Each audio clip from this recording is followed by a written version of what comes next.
Il Pentagono ha rilasciato il secondo rapporto annuale sugli UOP. Molti pensano che siamo vicini alla grande rivelazione. Parlano di cambio di paradigma. Considerando i contenuti di questi rapporti, non mi sento di dire che sta cambiando qualcosa. Il dato più importante che emerge dal rapporto del Pentagono sugli UOP del 13 gennaio è il numero di oggetti non identificati. Ben 171 oggetti non sono stati identificati nonostante l'uso di strumentazioni molto avanzate. Non è ben chiaro il periodo di riferimento di questi avvistamenti, poiché alcuni casi sono da attribuire al periodo del rapporto precedente.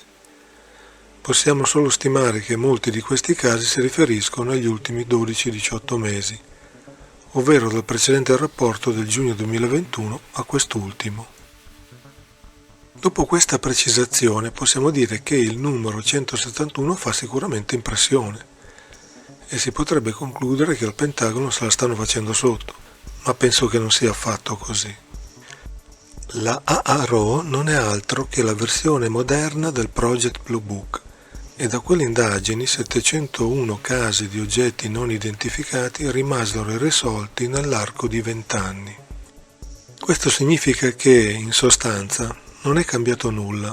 Gli oggetti non identificati c'erano in passato, ci sono oggi e ci saranno anche in futuro. Il Pentagono conosce questa realtà da almeno 70 anni e la sta studiando senza i clamori dei media.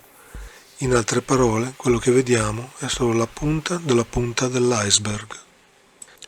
Gli UOP sono stati rilevati nelle aree dove operano usualmente la Marina e l'aviazione statunitensi, quindi aree ben limitate e non civili. Possiamo tranquillamente dedurre che se allarghiamo il fenomeno a tutto il resto del mondo, il numero degli UOP avvistati inspiegabili dovrebbe essere di qualche migliaio all'anno. Ma cosa sta succedendo? Alcuni parlano di cambio di paradigma, finalmente il Pentagono si è deciso a dirci cosa sono gli UFO. Sono d'accordo solo dal punto di vista confermativo, nel senso che questi rapporti e le dichiarazioni degli ultimi anni confermano quanto l'ufologia dice da diversi decenni. Gli UFO esistono. Ma cosa è cambiato? Secondo me non è ancora cambiato nulla, almeno fino ad ora.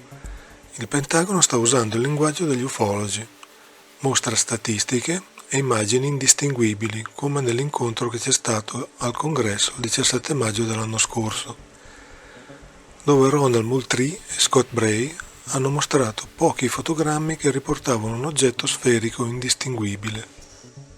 Usano lo stesso linguaggio degli ufologi poiché sanno che l'opinione pubblica, di fronte a questi numeri e immagini sfocate, si annoia mortalmente. Sono dati e immagini che circolano da decenni e interessano solo gli addetti ai lavori.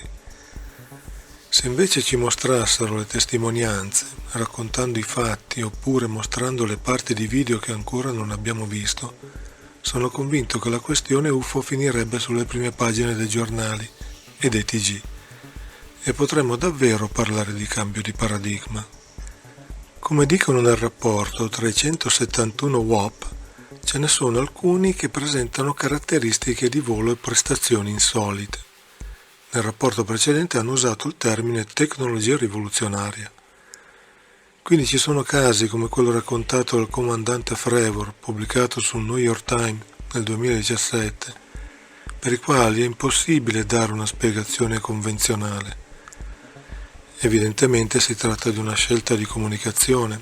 Il Pentagono preferisce conservare una via di fuga, la possibilità di ripiegare su una spiegazione convenzionale come droni cinesi, russi o chissà quale malfunzionamento tecnico. Quindi siamo sempre in bilico fra il cambio di passo e tutto tace.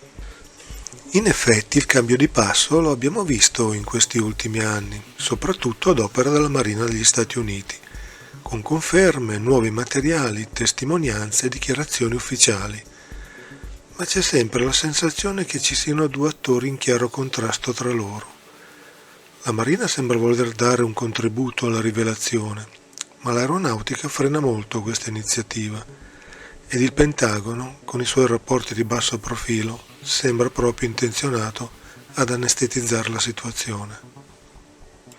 Dietro quei numeri ci sono video, rilevamenti e testimonianze. Basterebbe mostrare il materiale completo di un solo caso per cambiare il mondo. Se anche i prossimi rapporti avranno lo stesso tenore, non potremo certo parlare di cambio di paradigma. Tuttavia il Pentagono presenta anche rapporti riservati solo per il Congresso e posso solo sperare che siano più approfonditi e completi rispetto a quelli pubblici. Se quei rapporti non sono molto diversi da quelli pubblici, temo che il Pentagono stia semplicemente prendendo tempo. Probabilmente la strategia è quella di annoiare l'opinione pubblica, fino a fare decadere ogni interesse. A quel punto anche la politica abbandonerà la questione.